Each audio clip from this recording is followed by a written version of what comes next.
Paris, October 22nd, 1895. Chaos erupted at the Garmont Parnasse train station as the brakes failed to stop locomotive number 721 from plowing through the terminus bumper and plummeting 10 meters onto the plaza below. The incident was over in a matter of seconds, but it was one that left a lasting impact in the form of some of the most powerful images ever captured on photograph. Is that what had happened, Etienne? It might have, but it was 126 years ago. Probably before I went to the Great Railway Show. Well, yeah, but was the Garmont Parnasse train station anything like this one? Well, it didn't always look the same 126 years ago. Why not? Because the Garmont Parnasse train had crashed through the terminus bumper and crashed through a great brick masonry wall, and it had to be taken away for repair. So can you explain the whole story and why it is like that? I doubt to myself you're going to catch her. I suppose I can take some time to explain on what happened with the Garmont Parnasse train station that happened on the other side of Paris. The train departed Granville on schedule at 8:45 earlier that morning. It was carrying 131 passengers. The consist was composed of locomotive 721, which was a 240 type coal-fired engine.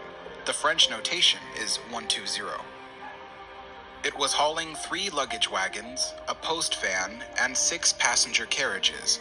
As the train made its way to Paris, it was making poor time, running about 10 minutes late. The engineer sped up the train in order to make up time. The train was approaching the station at a speed between 40 to 60 kilometers per hour, or about 25 to 37 miles per hour. The engineer began to operate the Westinghouse air brake in order to bring the train in for a smooth stop at the terminus.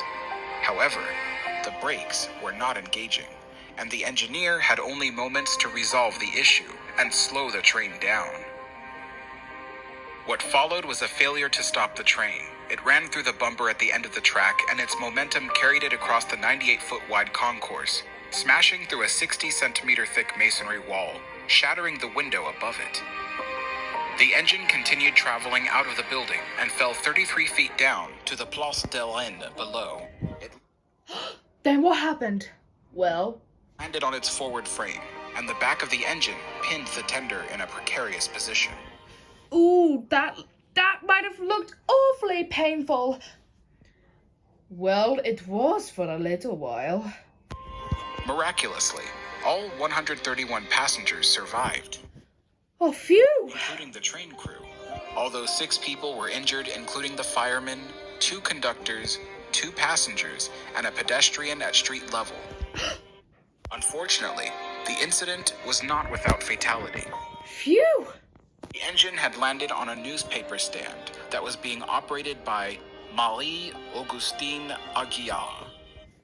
Marie-Augustine Aguilar?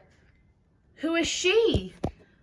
Well, she used to live in Paris a long time ago. So probably before the Garmont Parnasse train had its accident. Her husband normally operated the newsstand, but asked her to watch over it as he went to retrieve more papers. He returned to find his wife crushed to death by the fallen masonry. The wreck site was stabilized in place for 4 days as investigators gathered evidence and studied the crash. I see. But did anything else happen during that incident? Well, what? Well, after the incident was over, another engine had to take care of its duties whilst Montparnasse was being fixed. And well, yes. and the end, and a few other engines continued to run Montparnasse's jobs whilst he was being repaired.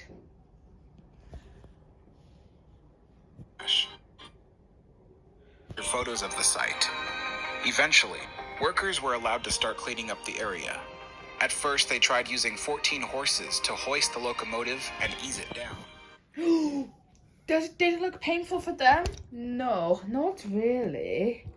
But I'll just explain more another day. Okay? Oh, okay. Now Thomas was worried.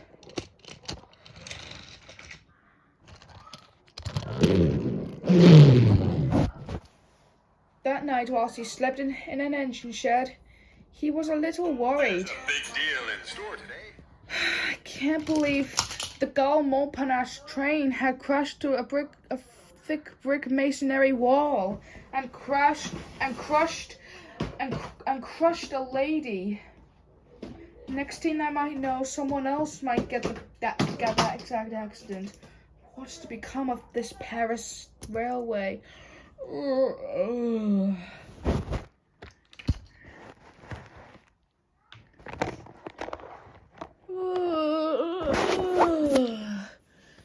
Is it morning already? Huh? I wonder why everything is like this.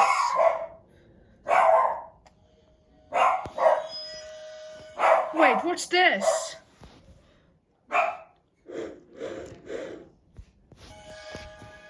That shouldn't be on this track. Not at all.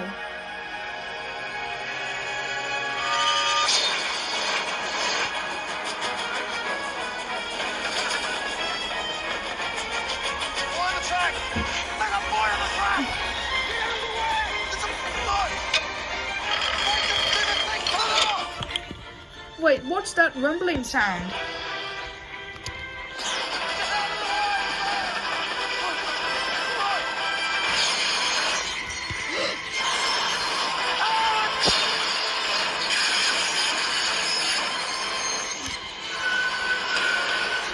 Oh no! Oh no! Don't crush me! I'm the number one engine!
The next day, Thomas saw Etienne at the next station again.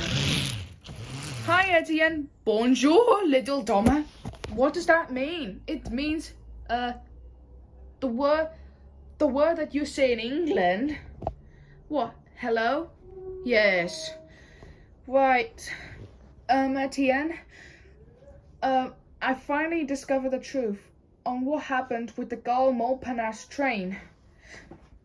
I fully understand what you said yesterday. The engineers had to slow their train down, but it just carried on through its own terminus, and then it just smashed through a big masonry wall. It took place in the second bit of my dream of it. In my dream, I was just a little bit of a mini-me. And then the Garmont Parnasse train was coming near me, and it didn't be able to stop on time. I was worried I was going to get squished to death, just like Marie Auguste Alquial.